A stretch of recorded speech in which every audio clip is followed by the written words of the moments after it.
Hello guys and welcome back to this channel. So in this video, I'm gonna show you how you can add sound effects in CapCut Mobile.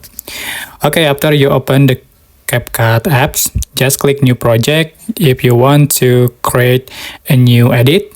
But if you already have projects, you can click on the project that you want to open.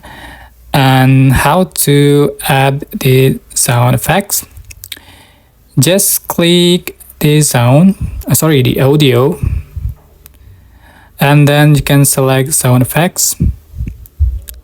So there are lots of sound effects here that you can add, such as animal sounds, animal sounds or instrument sounds, and there are also sound effects that last more than 1 minute and can be used as soundtrack. So for example, I will add